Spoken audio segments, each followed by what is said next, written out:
Avui us explicaré la caputxeta forçuda. Estigueu atents que comencen un plis. Vet aquí que una vegada, en un poble petit, hi havia una caseta de fusta on hi vivien una mare i la seva filla.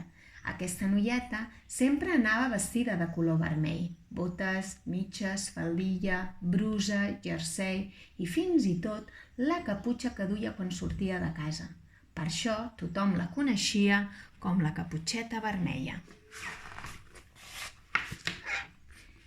I és que aquesta noieta, de cames curtes i cara somrient, estava molt més forta i tenia més empenta del que la resta de persones podien creure.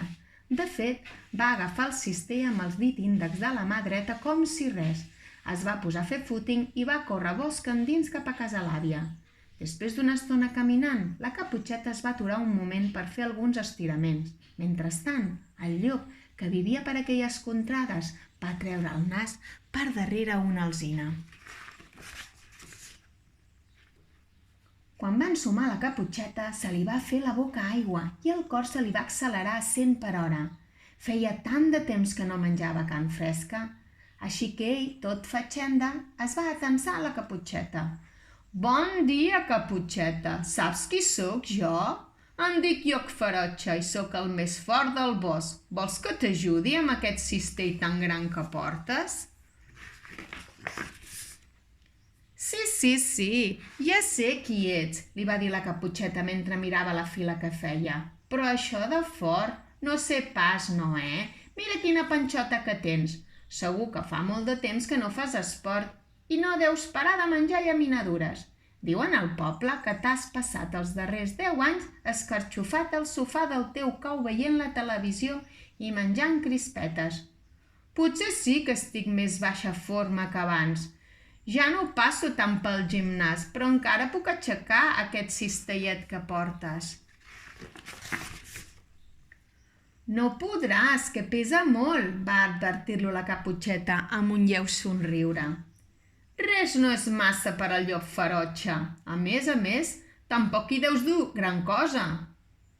Creus que no, Doncs mira, hi porto exactament 3 quilos de peres, 5 de taronges, 3 pastissos de poma al forn, 2 bosses de nou i avellanes, 8 pots de mel, una dotzena de melons, una mata de farigola i 10 litres de suc de préssec. Comprova tu mateix.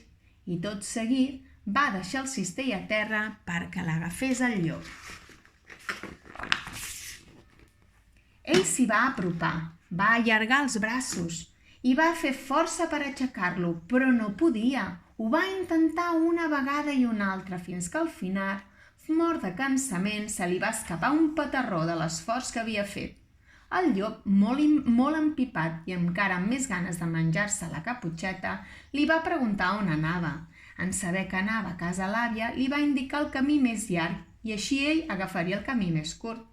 La caputxeta ja sabia la trampa del llop, però ni es va immutar perquè sabia del cert que encara que agafés ell el camí més llarg, arribaria abans que ell. Ella corria molt més. I així va ser.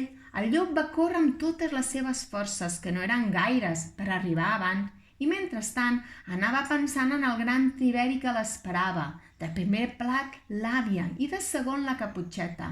El que no es podia imaginar era que la caputxeta feia estona que ja hi era i que l'estava esperant disfressada d'àvia, a punt per donar-li una bona lliçó. I així, arrossegant la llengua pel terra, va arribar a casa l'àvia, va trucar a la porta i va entrar. Es va acostar al llit, però no es va adonar de l'engany. Amb l'edat havia perdut visió. Feia temps que l'oculista li havia recomanat posar-se ulleres, però les úniques que duia eren les de sol i només per fer-se el fatxenda.